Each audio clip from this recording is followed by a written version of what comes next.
de voir cette fille, cette belle fille qui dansait bien. Et le roi voulait lui offrir un cadeau pour la remercier de la manière dont elle dansait. Elle appelle, elle dit, appelez-moi la petite fille. La petite, elle vient. Quel cadeau tu veux que je t'offre? La petite, elle était jeune, ne savait pas c'est quoi même le cadeau, quel type de cadeau. Elle court aller demander à sa maman. La maman a dit, voici l'occasion. Voici l'occasion pour que j'en finisse avec cet homme qui ne fait que dire la vérité. Or, le roi avait déjà fait un serment. C'est pourquoi faites attention quand vous girez. Le roi avait déjà dit à la fille, tout ce que tu demanderas, je veux te le donner. Je fais le serment. Quand la fille est allée demander à sa maman, la maman a dit, demande-lui la tête de Jean-Baptiste dans un plateau. C'est comme l'Nkumo. Dites-moi la vérité. Quel plat on va te servir? La tête d'un prophète dans un plateau. Et c'est comme ça, le roi, se voyant dans le serment, il ne pouvait rien faire. Il a dit, amenez Jean-Baptiste, coupez-lui la tête, amenez sa tête, mettez dans le plateau, donnez à la petite fille. On a coupé la tête de Jean-Baptiste, on a mis dans un plateau. Et on amène la fille a eu peur, voyez la tête de l'homme qui ne se rasait pas, la barbe partout, les cheveux non coiffés. On lui donne la tête dans un plat. La fille a couru avec la peur, donner le plateau à sa maman. Maman, voici ta tête. Et c'est comme ça que le plus grand prophète de l'histoire est mort. Seulement parce qu'il n'aimait pas le monde. Et le monde l'a tué. Si tu aimes le monde va te tuer. Amen. Amen. Si tu aimes le monde, vous les jeunes qui n'écoutez pas le conseil des parents, vous rentrez tard à la maison malgré le conseil des parents, malgré le conseil des pasteurs, vous n'écoutez pas. Vous n'en faites qu'à votre tête. Si la justice de Dieu ne peut pas vous rattraper, la justice du monde peut vous rattraper aussi. Amen. Et si la justice du monde ne vous rattrape pas, celle de Dieu peut vous rattraper. Le monde est notre ennemi. Amen. Amen. Si tu ne savais pas, le monde est ton deuxième ennemi. Le troisième ennemi, c'est la chair et le sang. Dites Amen. Amen. Dites Amen. Amen. Ta propre chair est ton ennemi. Touche un peu ta chair. Est-ce que tu peux croire que ta chair est ton ennemi? Touche un peu la chair de ton voisin. Regarde s'il a un peu la chair là. Amen. Amen. La chair est notre ennemi, même le sang. Pourquoi je le dis? La Bible dit ceci dans 1 Corinthiens 15, verset 50. 1 Corinthiens 15 au verset 50 dit ceci. Ce que je dis, frère, c'est que la chair et le sang ne peuvent hériter le royaume de Dieu, et que la corruption n'hérite pas l'incorruptibilité. Amen. La chair et le sang ne peuvent hériter le royaume de Dieu. La chair et le sang seront détruits. Ils seront changés. La chair et le sang, notre sang, je vous explique. La chair, c'est ce que vous voyez. Et la chair n'est pas chair s'il n'y a pas l'élément vital qui donne la vie à la chair, c'est le sang. C'est par ton sang que tu vis. Quand le sang est bon dans ton corps, quand le sang circule bien dans ton corps, tu es un homme normal. Tu parles, tu as toutes les forces, tu te tiens debout. La vie est dans le sang. Si tu te vides de ton sang, tu meurs. Si on t'enlève tout le sang de ton corps, tu meurs. Notre chair est notre ennemi. Pourquoi? Car c'est dans la chair qu'il y a les passions et les mauvais désirs. Amen. Il y a des choses qu'on ne chasse pas par la prière, comme on chasse les démons. Il y a des choses auxquelles il faut simplement renoncer ou y renoncer. Si je dois chasser un démon, je me tiens contre le démon. Démon de ceci, d'envoûtement, je dis, sors au nom de Jésus. Mais si je mens, le mensonge est dans ma chair. Amen. Est-ce que je parle à quelqu'un? Amen. le mensonge est une œuvre de la chair.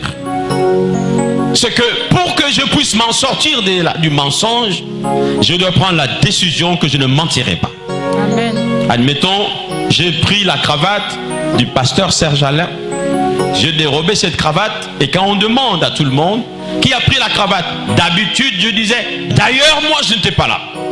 Et pourtant j'étais là, mais en passant par la fenêtre. Maintenant je dis, oui, c'est moi qui ai pris cette cravate. Les gens disent, non, non, non, tu n'étais pas là. Si, je suis passé par la fenêtre. Ce n'est qu'en faisant ce genre de travail que tu vas lutter contre ton mensonge. Amen. La Bible dit que celui qui mentait dise la vérité maintenant. Amen. Vous ne me suivez pas? Amen, amen. Qu'est-ce qui va nous faire rater le royaume de Dieu? Ce sont les œuvres de la chair. Donc la chair est notre ennemi. Vous ne voyez pas que quand vous êtes tenté, au-dedans de vous, l'esprit vous dit, ne faites pas ça. Mais la chair vous dit, faites ça. Et vous devez avoir l'oreille spirituelle en disant, je refuse d'écouter ma chair. Je veux faire ce que l'esprit me dit. Malheureusement, nous écoutons plus la chair que l'esprit. Amen. Et la chair nous conduit dans la destruction. Combien beaucoup de personnes ont perdu même leur âme seulement à cause du fait qu'ils ont suivi la chair. La chair et le sang n'hériteront pas le royaume des cieux. Ton propre corps est ton ennemi. N'écoute pas ton corps, écoute ton esprit. Oh, est-ce que me suivent? N'écoute pas ton corps. Ton corps va te pousser à insulter les gens, mais ton esprit va défendre cela. C'est pourquoi parfois tu dis, je comme deux voix au-dedans de moi. En fait, il y a la chair et l'esprit qui sont en conflit perpétuel. La chair et l'esprit ne s'entendront jamais. Galates chapitre 5 à partir du verset 22, la Bible dit, or la chair a des désirs contraires à ceux de l'esprit. Et la Bible ajoute, ils sont opposés les uns les autres. Alors on nous montre d'abord les œuvres de la chair et on nous montre aussi les œuvres de l'esprit. Dans les œuvres de la chair, il y a la haine, l'ivrognerie, les excès de table. Est-ce que vous savez que trop manger c'est aussi trop manger? Tu as tout fini alors que quelqu'un à côté avait faim. Même quand tu es déjà rassasié, tu fais encore le plein. Le trop plein, c'est aussi un péché. La magie, l'ivrognerie, toutes ces choses, ce sont les œuvres de la chair. Quand quelqu'un se met à boire, par exemple, dites-moi, quand quelqu'un se met à boire, il est sous les alcools, il plaît à quoi ou à qui? À sa chair. Mais même si l'alcool, on n'en parle pas dans la Bible, mais l'alcool détruit la santé d'un homme. L'alcool peut te coller une cirrhose de foie. L'alcool peut bousiller tes poumons. L'alcool peut te rendre impuissant. L'alcool peut te pousser à faire des choses que tu ne faisais pas en temps normal. C'est pourquoi il y a des gens, dès qu'il a bu, il n'est plus lui. Il devient dingue, il devient maboule. Alléluia. Amen. Alléluia. Amen. Dès qu'il a bu, il bat sa femme. C'est comme une femme, dès qu'elle a bu, elle cherche la bagarre avec son mari à l'occasion de rien. Viens, on va se battre. Amen.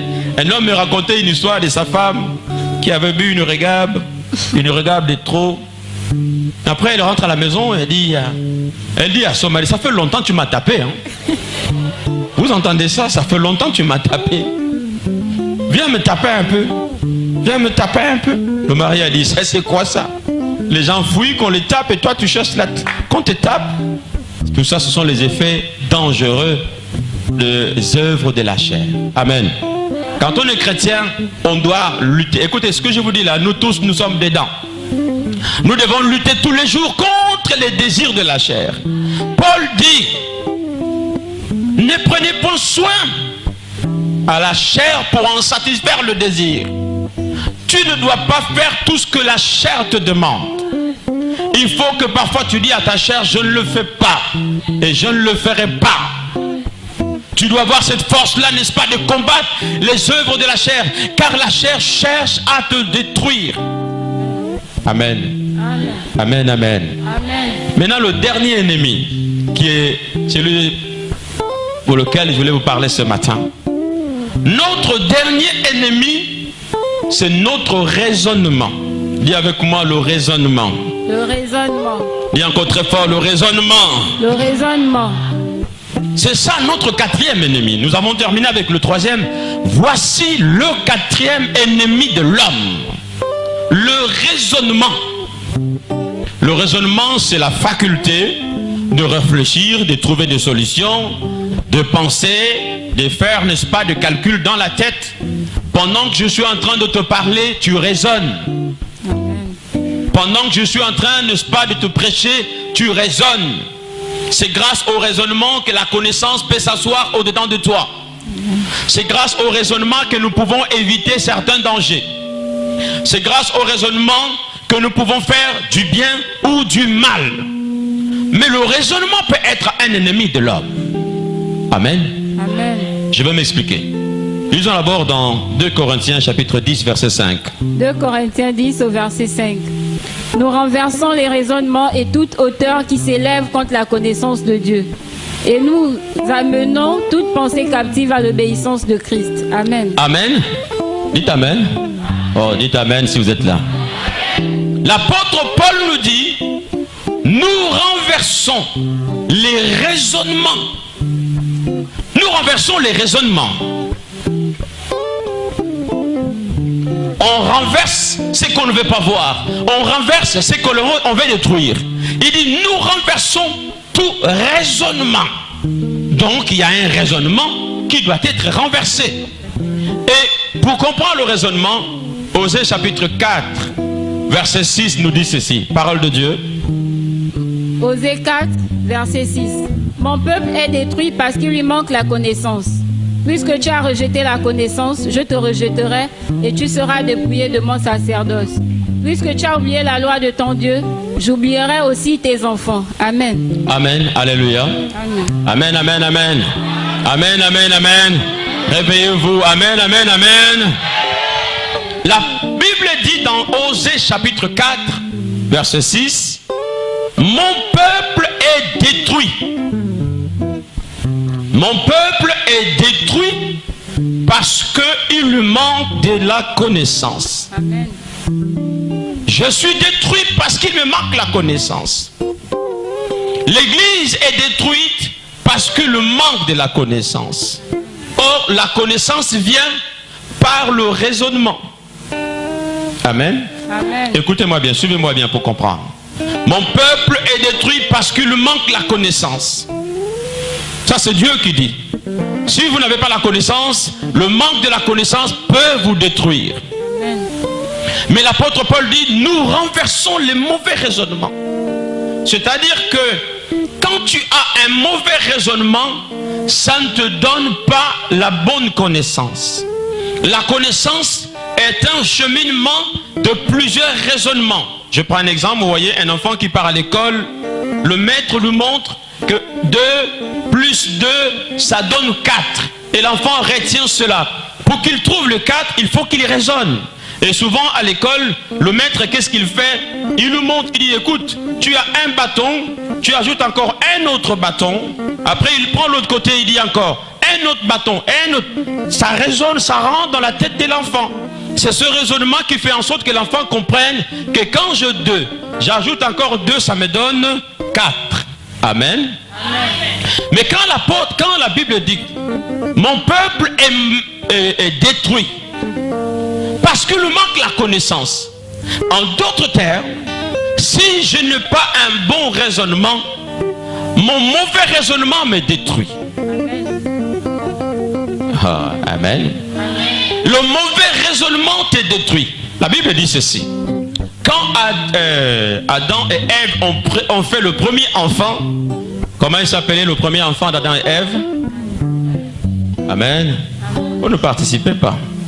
Comment s'appelait l'enfant, le premier enfant qui est né sur la terre? Comment il s'appelait? Amen. Caïn veut détruire son frère Abel. Alors Dieu vient parler à Caïn. Il dit Caïn.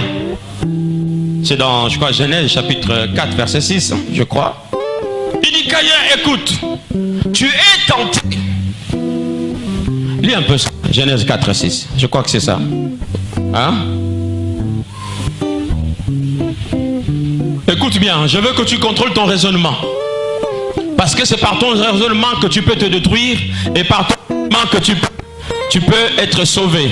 Oui? Genèse 4, verset 6. Et l'Éternel dit à Caïn, pourquoi es-tu irrité et pourquoi ton visage est-il abattu? Oui?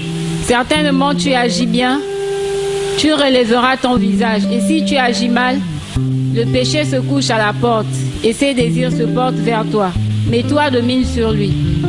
Cependant, Caïn adressa la parole à son... C'est bon, c'est bon. Amen, amen. Non, le peuple là ne me suit pas ce matin. Vous aimez seulement qu'on me dit soyez bénis. Et là, je te donne le raisonnement qui peut te faire du bien. Dieu dit à Caïn, écoute, parce que Dieu a vu le raisonnement de Caïn. Pendant qu'il faisait l'offrande, Caïn regarde l'offrande d'Abel. Et il constate que l'offrande d'Abel est agréée par Dieu parce que la fumée est montée vers le ciel. Lui, sa fumée se répand tout autour. Caïn dit non, c'est pas possible. Mais pourquoi moi, ma fumée ne monte pas? Pourquoi c'est la fumée de mon frère qui monte? Pourquoi Dieu agrée l'offrande de mon frère et pas la mienne? Au-dedans de lui, il commence à raisonner. Quel raisonnement il a eu? Il a dit, je dois tuer mon frère. Je dois tuer mon frère. Je ne suis pas d'accord que moi je rate. Je n'ai rien. Dieu vient et dit, Caïn, écoute, tu as un mauvais raisonnement. Il dit, certainement, le péché se couche devant toi comme un serpent. Mais raisonne bien, Caïn, raisonne bien. Dis à celui qui est à côté de toi, raisonne bien. Raisonne bien, raisonne bien. Car si tu raisonnes bien, tu vas t'en sortir. Sinon, ça va t'attraper. Tout était question de raisonnement, là, à l'instant là. Il dit, raisonne bien. Si tu raisonnes bien, tu vas t'en sortir. Mais si tu raisonnes mal, le péché va t'attraper comme un monstre tapis. Et le péché va te détruire. C'est par son raisonnement que Caïn pouvait s'en sortir. Mais c'est aussi par son raisonnement que Caïn s'est fait détruire. C'est pourquoi la Bible dit, mon peuple est péri parce qu'il manque la connaissance, la vraie connaissance de Dieu, la connaissance des Écritures, la connaissance de la justice de Dieu. Amen. Ça ne passe pas encore. Amen. Amen, amen, amen. Quand Caïn a raisonné, il a dit, je vais attraper mon frère. Je vais le tuer. Et on sera égaux. Personne ne va gagner dans cette histoire. Il est allé et Dieu a vu. Dieu a laissé faire. Il est allé, il a pris un gourdin, il a damé. Parce que quand le frère était en train d'adorer Dieu, parce que son offrande est agréée par l'Éternel, il n'avait aucun doute, aucun mauvais raisonnement contre Caïn. Abel était content. Abel était content de faire son offrande. Mais son frère est venu. Et Abel ne doutait de rien. Abel ne se doutait pas que son frère pouvait lui faire du mal. Il était dans son adoration. Il entend seulement un coup au niveau de la nuque. Pouf! Et Abel est tombé. L'Abel est tombé. Quand Abel, c'est Abel plutôt, hein? J'ai dit Abel. Quand Abel tombe, et il est mort. C'est comme ça que l'Éternel vient et dit, Caïn, qu'est-ce que je t'avais dit? Je t'avais dit, raisonne bien. Mais tu ne m'as pas écouté. À partir d'aujourd'hui, tu n'as plus de vie, toi. Dieu lui colle une marque sur le front.